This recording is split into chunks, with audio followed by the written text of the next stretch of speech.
Welcome to another episode in a series that I like to call Tea with Natalie. When I get my cup of tea, if you're watching this on YouTube, here it is, chamomile today. It's freezing outside. And I share with you something that I'm thinking about that I'd love for you to marinate on. So today I want to talk to you about making decisions from a place of hope versus fear. And this is something that came up in one of my recent conversations with one of my mentorship clients and got me thinking about how it's a really important and for me, really powerful concept that I feel like isn't talked about enough. So I wanted to share it with you. So actually, before I dive in, I always say this to you when I do these solo Tea with Natalie episodes. If you want to pause me right now, and if you're in a place where you can get your cup of tea or coffee or whatever makes you happy to drink, go ahead. Pause me, go get your favorite beverage, and then you can listen to this episode in kind of that inner atmosphere of just receiving and listening and enjoying something that you like to drink. So making decisions from a place of hope versus fear. So I want to tell you what came up with my client. Obviously, all details, all personal details from any of my mentorship clients are confidential, but general enough that I can share. So I'm going to call her Anna. I never use real names of my clients, although some of them are going to start coming on the podcast. I can't wait to share this with you. So I'm going to call her Anna, and she's a nonprofit executive. And the decision that she was struggling with is she's been on the board of this nonprofit for several years and was recently offered to become the chair of the board. And it's a really big deal. It's a really well-known nonprofit. Becoming a chair is definitely like a huge achievement. And yet she wasn't jumping into it. And she said she was really struggling because, there was a lot of reasons to do it. And there was also a lot of reasons that she felt that wasn't the right step. And so we were talking through them and she shared them with me. And, on the plus side, on, making kind of the pro and con list. On the pro list, it was a really great organization. She really believed in their mission and she was excited about what they could do and the possibilities and potential. And on the con side, she said there was a lot of issues with communication on the team, and she felt like she wasn't sure she could actually make an impact because she struggled. She feels like there's a disconnect between the board and the nonprofit and how much she could impact. And so she was struggling. She didn't know which way to go. And so I offered this concept to her. I said, let's approach this decision from a mindset of hope versus fear. And here's what this means. At the very core, hope feels expansive. And I really want you, as you're listening to this, I want you to feel into your body and maybe think about a decision that you have made recently or a decision that you have to make. It could be something really small or it could be something really significant.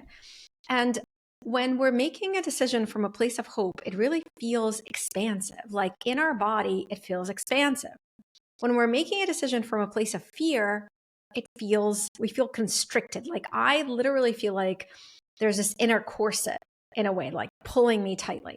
And I'm going to explain how you can tune into that a little better and why these are really great guiding posts for you. So a hopeful mindset, and there's a whole body of literature around what does it mean to have a hopeful mindset. Hope is not blind optimism. It is not wishful thinking. Hope is actually something pretty specific. It's having a goal that you care about and then believing that you can take the necessary steps to achieve it and that you're willing to try different things to get there.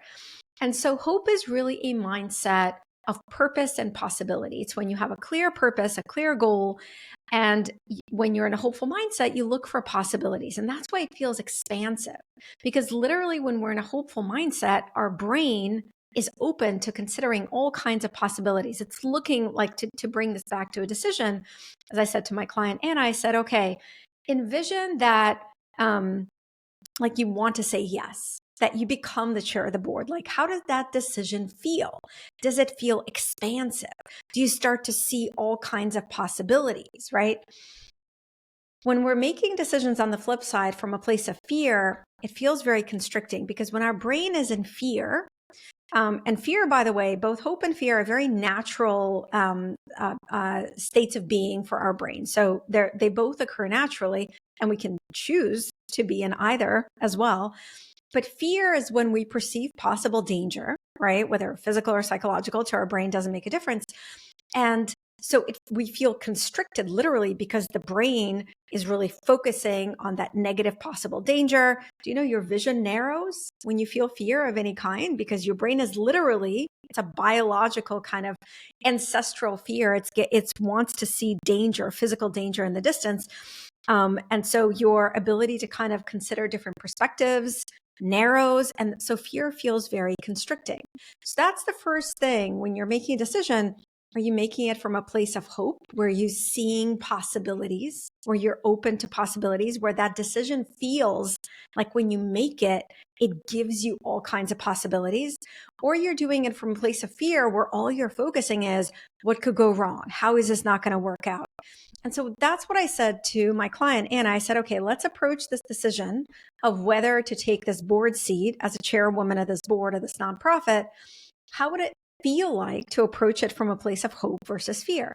And she immediately said to me, she said, oh, I think this is such a helpful kind of inner, barometer when making decisions. Am I choosing from a place of hope or fear? And so she realized that she had really been thinking about it from a place of fear, in that she kept thinking about, well, there hasn't been great communication with the team before. I'm probably going to run into a lot of issues again. What if we can't really effectively communicate? What if I can't really make an impact? So she was focusing from a place of fear on all the obstacles. That's your next guidepost. So the first is hope feels expansive in your body, literally as a feeling. Fear is narrow. The second guidepost is when we're thinking about something from a place of fear, we're constantly focused on the obstacles. And I'm not asking you to ignore that there might be challenges with whatever this decision is, but you notice that when all you're thinking about is, this is why it won't work, this is why it won't work, this is why it won't work, you're in a mindset of fear. Your brain is looking for possible danger, possible things that won't work. And so I said to her, I said, okay, great. Let's shift into the mindset of hope and think about this decision from that perspective. Hope is a mindset of possibilities. There's a lot of research that shows that we have a hopeful mindset. We're more open to seeing all kinds of different possibilities and perspectives. And so she said, okay, let me think about it in terms of possibilities. Well, just because there have been issues communicating with the team that's running the nonprofit before doesn't mean that we can't fix them, doesn't mean that I can't impact that. Maybe I could try all kinds of different ways to work with the team. So again, now she is looking for possibilities versus just seeing obstacles. So that's the second guidepost to see if you're making a decision from a place of hope or fear. Are you just seeing obstacles and focusing your decision, your attention on all the things that could go wrong or all the obstacles? Or are you thinking about possibilities, how this could work out, how this could work? And then the third guidepost is all around, I'm trying to think of like concise way to say it. It's all around, are you making it? Fear is a place of ego, right? So fear is often, when I make this decision, what will other people think of me if it doesn't work out? Like, how will other people think of me? What if I fail? How will people think of me? That's our ego talking, right? And a hopeful mindset understands that even though there might be challenges, maybe you will screw up, maybe the thing you're doing won't even work out. It's focused much more on the purpose, on your sense of meaning for why you want to do this. And so in my client's case, we started to talk through it. I said, okay, from a place of fear, and this is again where she was, she said, well, if I don't take this role, I do fear, she had enough self-awareness to acknowledge this, I do fear that it's going to negatively impact, my credibility. This would be a really great role to have. I'd have, both on her resume and both just in terms of being able to have all kinds of different relationships with people who are also on the board. And so she definitely was worried. She said, I feel like people will judge me negatively if I say no. Who says no? Who says no to a role to become a chairwoman of the board? And that's the fear mindset. When we're in fear, we focus a lot more on what will other people think of me. if I fail? How will people judge me? I work with a lot of executives on their confidence and public speaking because I've been a keynote speaker for many years now. And when they tell me, I tell them, what are your fears about public speaking? And they say, well, what if I screw up? What will other people think of me? What if they judge me negatively? What if people make fun of me? Those are all thoughts that come from a place of fear because, again, being judged by others, that's a danger, right? So in fear, we focus on all possible dangers. And so I said, okay, now let's think of this from a hopeful mindset. Why would becoming a chairwoman of this board, why is this important to you? How does this align with your sense of purpose or meaning? And Anna, my client, she had so many reasons. She was talking about how this organization, their mission is something that's very dear and near to her heart, something that her own foundation really focuses on, how much she cares about it. And so again, when you're making a decision from a place of fear, you're focusing a lot on how others might perceive your choice, on what if it doesn't work out, how other people will judge you. It's an ego. It's how will other people think of me? When you're thinking from a more hopeful mindset, you're much more focused on why is this important to me? Why is this something that I care about? And so that's your third guidepost. And so just to summarize what I've shared, but first I'm going to take a sip of my tea. When I record these solo episodes, I often make the tea and then I get so excited to share with you what I want to say. I forget to drink the tea. I'm going to take a sip of my tea. Okay. Hope I always have to remind myself to not swallow right next to the microphone. I have this fancy schmancy microphone that picks up all the sounds.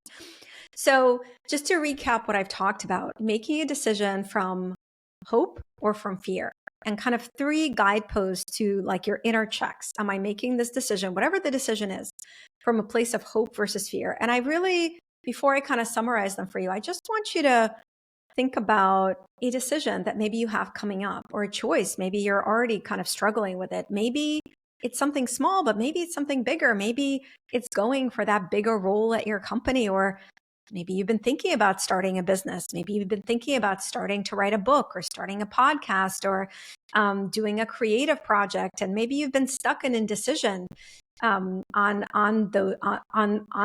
that choice. And so just think about that. Like, connect to a choice that you're either making, or maybe it's a decision you put off because it's kind of scary to even think about it. So tune into that.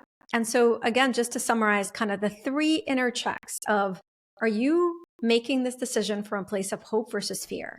So hope feels expansive, literally in your body. Fear feels constricting. So when you're thinking about something, just check in with yourself. Like, do I feel constricting inside? Like as I said, I feel like an inner corset, or does this feel expansive? The second is, hope is when you're focused on all the possibilities, right? How could this work? What could I do to make this work? Fear is when you're focused on all the obstacles. Here's why it won't work. Here are all the things that won't work out. And the third kind of inner check is, are you focusing on your sense of purpose and meaning for doing this, on why it's important to you, how it aligns with your values? Or are you focused from an ego place on what will people think of you? Or if you do it and it doesn't work out, what will people think of you? Or if you choose this maybe new direction for your career, a new direction for your life, right? This is a podcast about reinvention, that you're thinking about how other people might judge you. Right. And so those are your kind of 3 inner checks when you're making a decision. And I want to encourage you to become really intentional about tuning into that, because the thing is, so first of all, I'm going to leave you in suspense. My client has not yet decided what she's going to do, but what she did tell me after our session is that she has a completely different way to think about her decision, because now she knows how to shift into this mindset of hope and hopefulness. And so she is like thinking about all the possibilities, all the positive things that could happen. She's really making sure that she feels expansive about whatever decision she makes. And most importantly, she's focusing a lot more on her sense of purpose and meaning for taking on this decision, and how she could apply her skills towards it. And so she hasn't yet decided. When she does, I'll try to remember and share this with you. But that's the beauty of it. Making decisions from a place of hope doesn't mean that you say yes to everything. Not at all. but it means that you're really approaching it with that mindset of possibility, that you're bringing all of your kind of different capacities to making this decision, that you're doing it from a place of focusing on how making that choice, how that decision aligns with your values, with your sense of purpose. You may still decide to not do it. You may still decide not to go forward, but you've done it.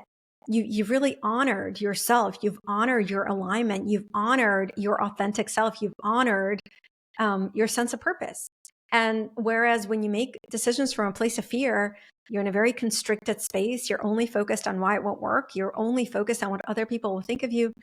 That doesn't really honor your potential. That does not honor your authentic self. And so think about that when you have a big new decision or a choice that you are working with. And as always, I love hearing from you. If you apply this, I'd love to hear how it resonates, how it works for you. The best way to get in touch with me is to send me an email. It's Natalie@happier.com, Nataly @happier.com. Just put podcast or reinventability in the subject line so that I know this is what it's about. And I hope that, from everything you listen, you just take this nugget with you. And even if you just do the first thing, the next decision you're making, just ask yourself, am I making this decision from hope or fear? Does this feel expansive or does it feel constricting? And then you can kind of go from there as your starting point.